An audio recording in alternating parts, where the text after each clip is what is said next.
Hey everybody, welcome back to this ongoing session or next session in our ongoing overview look, focus, whatever we want to call it, on Psalm 23. This particular week, we're the midpoint. We're looking at verses 3 and verses 4 of what is, of course, the short 6 verse long Psalm of Psalm 23. So hopefully your first week's discussion went well. My video last week was definitely more of an overview of Psalm 23 as a whole, and I talked just a little bit about the first couple of verses which you looked at.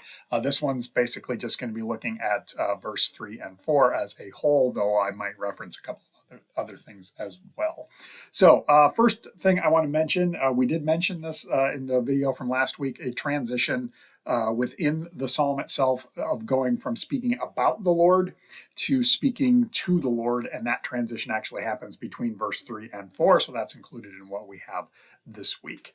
There's also a little bit of a literary comparison that goes on if we use our imagination ever so slightly between what we hear in verse 4 and going back to verse 2. In verse 2, we hear that the shepherd leads beside still waters. And when I think about still waters, I think about flat, very open, fertile river valleys where the water is moving fairly slowly and quietly, and that's the type of area where there might be pasture. That's what I imagine in my mind when I think about the leading beside still waters. But now in verse 4, we hear about the dark valley. I want to give a side note to dark valley.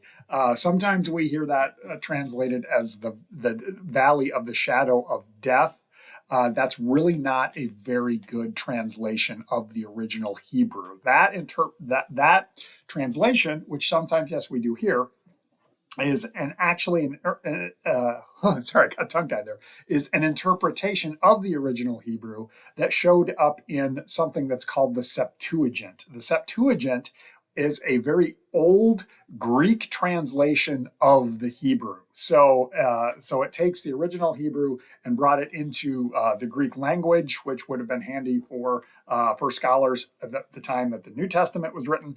But it itself is a translation of the original. So when we hear the valley of the shadow of death, that's in the Septuagint. That's really not in the original Hebrew itself. In the Hebrew, the darkest valley or the valley of deepest darkness is really a more accurate translation. But that side note aside, let's come back to it. Think about a dark valley and the idea of a river. We mentioned in verse 2 the still waters. That's the wide open flat river valleys. But when you get a dark valley, that's the gully where the erosion of the water has really cut down a deep channel. Oftentimes you get the fast rushing water, maybe rapids. I'm thinking of some of the river valleys in the mountains that I've seen, but that's kind of what I think about with that. But what's important to note is it's the same river.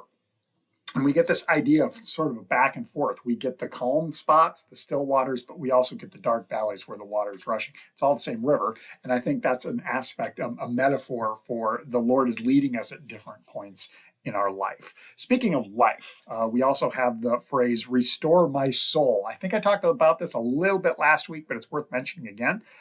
Within the Hebrew, soul also means life.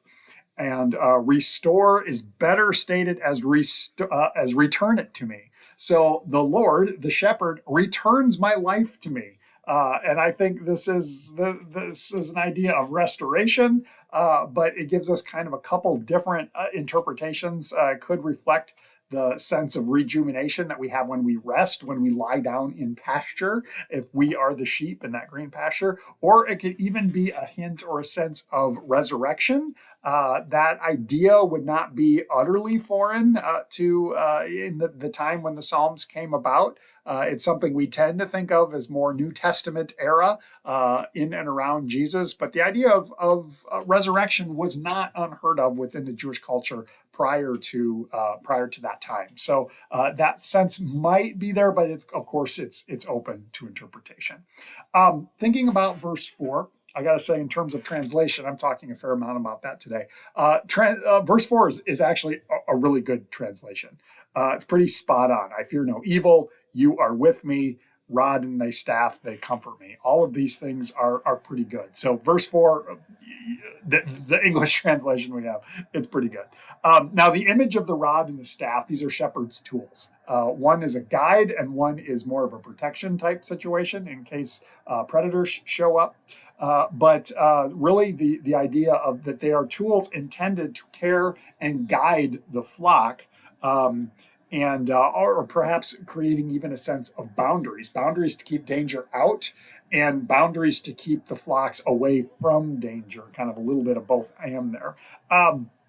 Think about the reader walking through those dark valleys, perhaps those dangerous pathways, and the rod guides the sheep or the goats or the flock or whatever away from dangerous edges. If you've ever been up in the mountains, you're probably familiar with this. And of course, the terrain in and around Israel, especially in the southern area around where David would have been familiar, if he was in fact the author of this psalm, he would be familiar with that idea of sometimes you're up high and you got to keep them back away from the edges and guide them away from the edges. So that those images of the rod and the staff being a sense of comfort. Why? Because they offer protection, both from danger and to guide us away from danger, kind of both and. And then I wrap this up with the idea of the why that lies behind all of this. Why is this important? Why does the shepherd show so much care for the flocks or for the reader or the author or the livestock, whatever we want to say, in and around this? Well, remember, it goes back to something that we caught in verse 3, for the name's sake. For the sake of the name of the shepherd, for the sake of the name of the Lord.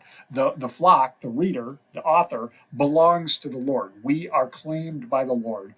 And so that sense of care and compassion and protection and guidance, all of that applies. Why? Because we belong to the Lord.